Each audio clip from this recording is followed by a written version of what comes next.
السلام علیکم ورحمۃ اللہ وبرکاتہ۔ نحمدہ ونصلی علی رسولہ الکریم، اما بعد فاعوذ باللہ من الشیطان الرجیم، بسم اللہ الرحمن الرحیم۔ آج جس گھر میں ہم رہتے ہیں روشنی ہے، لوگ ہیں، ہوا کا بندوبست ہے، آوازیں ہیں، مگر ایک وقت ایسا آئے گا جب ہمیں ایک اور گھر میں منتقل کر دیا جائے گا، جب ہمیں ایک اور گھر میں منتقل ہونا پڑے گا جہاں نہ روشنی ہوگی، نہ آواز ہوگی، نہ کوئی انسان ہوگا، بس تنہائی ہوگی، مٹی ہوگی، اندھیرا ہوگا اور ہم ہوں گے۔ جی ہاں، وہ ہے قبر کی پہلی رات۔ آج ہم بات کریں گے اس حقیقت پر جو ہر ذی روح کو پیش آنا ہے، ان سوالات پر جو ہم سے قبر میں کیے جائیں گے۔ نبی کریم صلی اللہ علیہ وآلہ وسلم نے فرمایا کہ قبر یا تو جنت کے باغیچوں میں سے ایک باغیچہ ہے، یا تو پھر جہنم کے گڑھوں میں سے ایک گڑھا، یعنی کہ جس نے نیک اعمال کیے ہوں گے ان کے لیے تو قبر میں ہی جنت ہوگی، ان کی قبر کھلی ہوگی، ہوا ہوگی، جنت کی خوشبوئیں آ رہی ہوں گی۔ لیکن جن کی دنیا میں ہی جنت بن گئی، جنہوں نے دنیا کو ہی اپنی جنت سمجھ لیا، جو گنہگار ہوں گے ان کی قبر تنگ کر دی جائے گی، ان کو قبر میں اندھیرا ہوگا، وہ اتنی وحشت ہوگی کہ ڈریں گے۔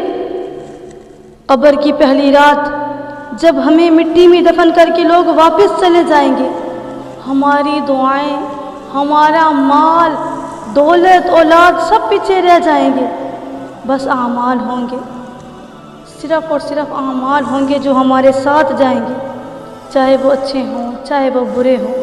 جیسے بھی اعمال ہم نے اس دنیا میں کیے، اچھے یا برے، وہ اعمال ہمارے ساتھ قبر میں جائیں گے۔ اس وقت انسان روئے گا اور پکارے گا کہ اے میرے رب، مجھے ایک موقع دے دے، اے میرے رب بس ایک دفعہ مجھے واپس لوٹا دے، تاکہ میں جا کر اپنی عبادت تیری راہ میں کر سکوں، تیری راہ میں اپنی ہر چیز قربان کر دوں۔ اے اللہ، مجھے صرف ایک دفعہ واپس لوٹا دے۔ لیکن وقت گزر چکا ہوگا، اب صرف حساب باقی ہوگا، اب حساب شروع ہوگا۔ پھر قبر میں 3 سوالات کیے جائیں گے، پھر قبر میں 3 سوالات کیے جائیں گے۔ پوچھا جائے گا من ربک، بتا تیرا رب کون ہے؟ من دینک، بتا تیرا دین کیا ہے؟ من نبیک، بتا تیرا نبی کون ہے؟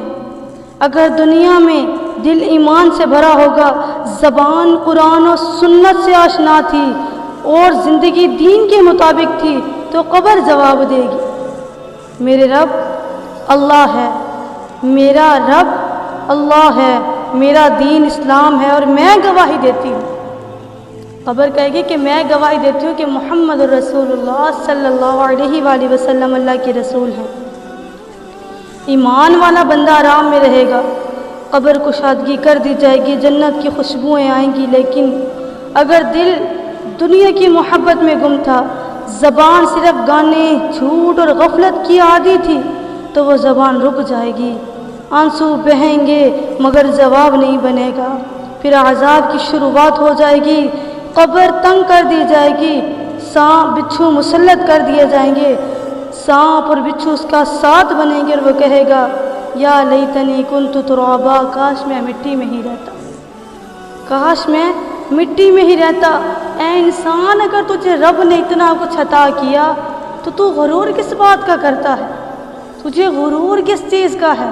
تجھے تکبر کس چیز کا ہے؟ تو اس رب کی حمد و ثنا بیان کر، تو اس رب کی تعریف بیان کر جس نے تجھے اس قابل بنایا۔ اور چند پیسے آتے نہیں کہ ہم رب کو بھول جاتے ہیں، چند خوشیاں ملتی نہیں ہم رب کو بھول جاتے ہیں، ہم سجدے چھوڑ دیتے ہیں، اور مشکل جیسے ہی آتی ہے ہمیں رب اور رسول یاد آ جاتے ہیں، ہمیں قرآن و حدیث یاد آ جاتے ہیں، اور ہم لوگ اچھے وقت میں اپنے رب کو بھول جاتے ہیں۔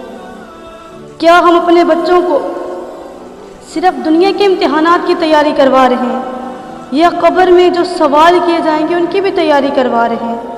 کیا ہم خود قرآن سے جوڑ رہے ہیں؟ کیا ہم خود قرآن سے اپنے بچوں کو جوڑ رہے ہیں اور خود بھی جڑ رہے ہیں؟ کیا اپنی زبان کو ذکر سے، دل کو ایمان سے، عمل کو سنت سے سجا رہے ہیں؟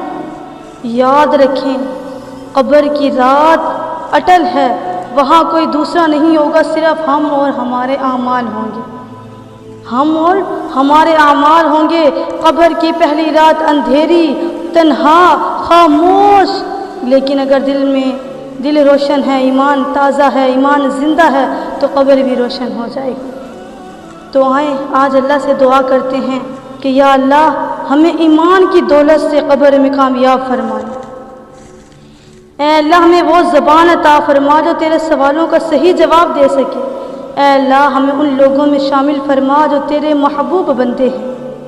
اگر آپ کو ہماری یہ ویڈیوز اچھی لگے تو ہمارے چینل حجاب اور ایمان کو سبسکرائب کر دیجیے گا اور ویڈیو کو لائک اور شیئر ضرور کیجیے گا۔ ہو سکتا ہے آپ کے ایک شیئر سے کسی مسلمان کے دل میں یہ بات اتر جائے، کوئی اس پر عمل کر لے۔ وآخر دعوانا ان الحمد للہ رب العالمین۔ السلام علیکم ورحمۃ اللہ وبرکاتہ۔